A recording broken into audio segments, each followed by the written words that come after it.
전국 아파트값이 57주 연속 하락, 서울도 내림세가 54주째 이어지고 있습니다.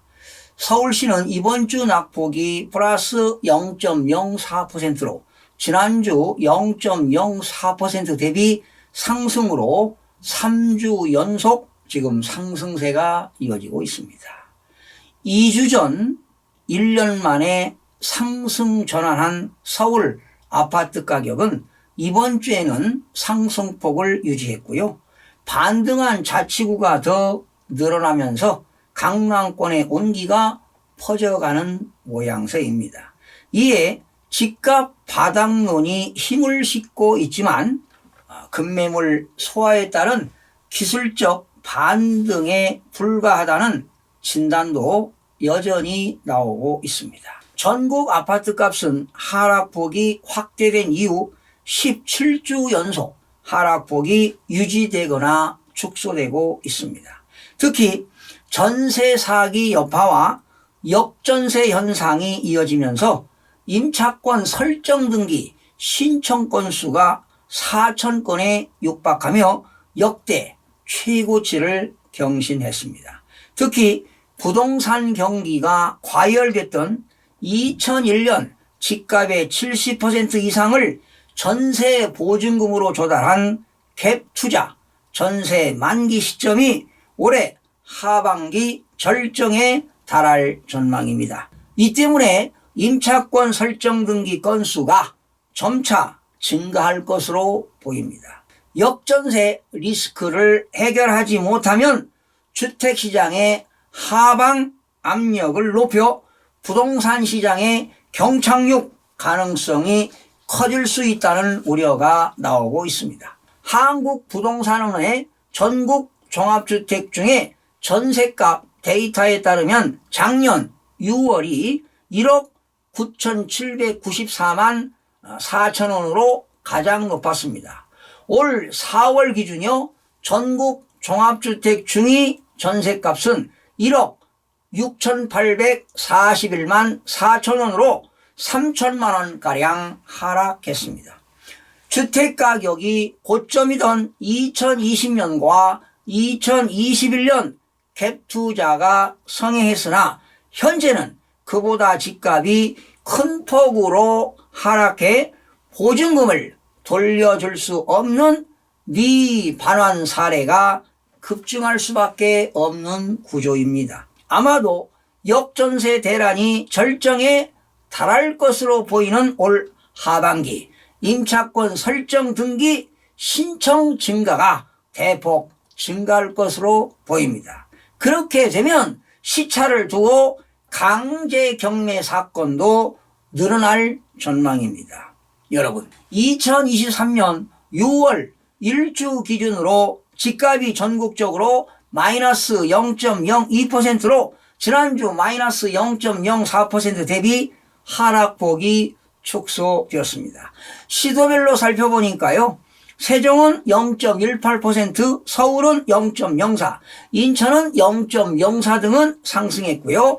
제주는 마이너스 0.12% 하락으로 부산 마이너스 0.10, 대구 마이너스 0.08, 전남과 전북은 마이너스 0.07, 경남 그리고 강원은 마이너스 0.06%, 역시 울산도 마이너스 0.06% 등은 하락을 했습니다. 전국적으로 공표지역 176개 시군구 중 지난주 대비 상승 지역은 35개 지역에서 41개 지역으로 증가했고요.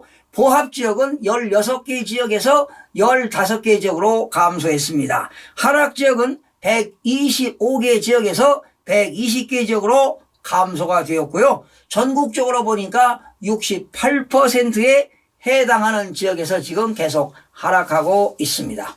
자, 서울 지역 살펴보겠습니다. 서울 지역은요, 매도 매수 희망 가격 격차가 좁혀지지 않는 상황이 지속 중이나 정주 여건이 양호한 지역 및 주요 대단지 위주로 매수 문의가 유지되고요. 일부 주요 단지에서 상승 거래가 발생하는 등 지역 단지별로 혼조세를 보이면서 서울 전체 상승폭을 유지했습니다. 자, 서울의 강북지역입니다. 강북지역 14개 구 중 마포구 0.08%는 주요 대단지 위주로 상승했고요. 용산구 역시 0.08% 개발 호재의 기대감으로 상승하고 있습니다. 강북구 마이너스 0.04% 하락했습니다. 종로구도 마이너스 0.04% 하락, 도봉구 마이너스 0.03% 등은 하락했는데요. 즉 구축 위주로 하락하는 등 지역별로 역시 혼조세가 지속되면서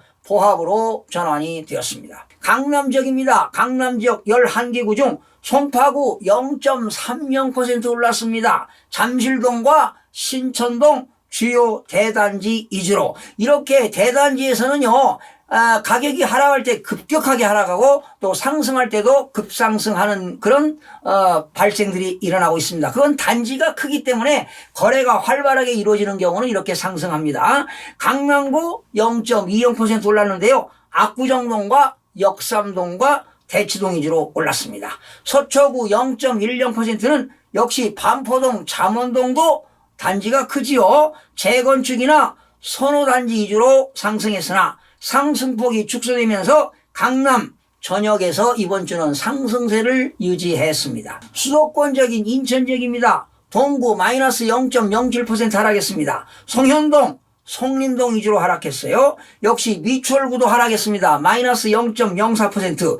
입주 예정 물량 영향으로 주한동, 용현동 위주로 하락했으나 중구와 연수구는 좀 올랐습니다. 중구는 0.20% 올랐고요. 그리고 연수구는 0.08%가 올랐는데 저가 매물이 소진된 후 주요 단지 위주로 상승했습니다. 남동구 0.07% 올랐네요. 구월동과 서창동 신축 위주로 상승하며 상승 전환되는 등 지역별로 혼조세를 보이면서 인천 지역 전체가 소폭 상승했습니다. 지금 인천 지역은요 50주째 연속 하락세가 이어지다가 3주 연속 지금 상승세가 이어지고 있는데 과연 이렇게 상승세가 이어질지 기추가 주목됩니다. 앞으로 비수기가 있기 때문에 아마 보합과 또 다시 하락으로 가지 않을까 이런 예상도 해봅니다.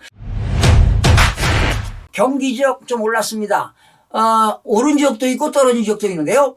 하남시 0.25% 올랐습니다. 덕풍동, 망월동, 풍산동 주요 단지 위주로 화성시 0.2% 올랐습니다. 영천동과 청계동, 반송동 대단지 위주로 올랐습니다. 역시 대단지 위주로 올랐어요. 성남 수정구입니다. 0.20% 올랐는데 창곡동과 태평동 위주로 상승세를 보이고 있는데요. 일산 지역 서구 0.23% 하락했습니다. 일산동, 탄현동 위주로 하락하고요. 고양, 일산 동구 많이 떨어졌습니다. 마이너스 0.21% 하락했는데 식사동과 중산동, 마두동 위주로 하락했습니다. 안성시도 떨어졌어요. 마이너스 0.17% 하락했는데 중리동과 공도읍 구축 위주로 하락했습니다. 경기 지역 전체가 지금 하락세가 지속되고 있습니다. 부산 지역도 많이 떨어졌습니다. 동구 마이너스 0.24%는 범일동과 수정동, 준신축 위주로 하락했습니다. 수영구 마이너스 0.20%는 망미동과 광안동, 중소형 평형 위주로 하락하고요. 금정구 마이너스 0.18%는 구서동과 부곡동, 주요 단지 위주로 하락하면서 지금 부산시는 하락세가 지속되고 있습니다. 대구 지역입니다. 남구 0.23%는 이천동과 봉덕동 구축 위주로 하락하고요. 서구 마이너스 0.21%는 내당동과 중리동, 소형 평형 위주로 하락했습니다. 중구 마이너스 0.14%는 태전동과 동천동 위주로 하락하면서 전주 하락폭을 유지했습니다. 세종시는 정주 여건이 양호한 나성동, 세롬동, 소담동 위주로 상승하면서 이번 주는 상승폭이 확대되었습니다. 세종시는요 급급매 위주로 거래가 발생하면서 하락세가요 85주째 이어지다가 지금 12주 연속 상승세가 이어지고 있습니다. 제주 지역은 계속 떨어지고 있습니다. 제주 지역도 떨어지고 있네요. 제주시 마이너스 0.13% 하락했습니다. 1도 2동, 노형동 위주로 하락하고요. 서귀포시 마이너스 0.05%는 동흥동과 대정읍 위주로 하락하고 있으며 하락폭이 지난주는 마이너스 0.10%였는데 이번 주는 마이너스 0.12%로 하락폭이 확대되었습니다. 여러분, 역전세 여파가 본격화되면 주택시장 침체 장기화에 영향을 줄 수 있는 만큼 정부도 이와 관련한 대책을 준비 중에 있습니다. 보증금 반환 목적의 대출의 한정에 총부채 원리금 상환 비율이죠. DSR 등 규제를 완화하는 방향을 지금 정부가 검토 중에 있는데요. 추경호 부총리 겸 기획재정부 장관과 이창용 한국은행 총재, 김주현 금융위원장, 이복현 금융감독원장은 비공개로 F4 회의를 열어 깡통 전세와 역전세 대책을 논의했습니다. 아마도 또 새로운 대책이 계속 나오지 않을까 생각해 보는데요. 이미 시중에 전세 보증금 반환 목적의 대출 상품이 존재하지만 특례 보금자리론을 제외하면 대부분 DSR을 적용하기 때문에 대규모 보증금 미반환 사태를 막기 위해서는 추가 규제 완화가 필요하다는 것이 임대인들의 요구가 빗발치고 있습니다. 지금 임대인들이 어디서 돈을 빌릴 수가 없어요. DSR 때문에. 그러다 보니까 임차인들에게 보증금을 내주지 못하고 이렇게 하소연을 하고 있는데요.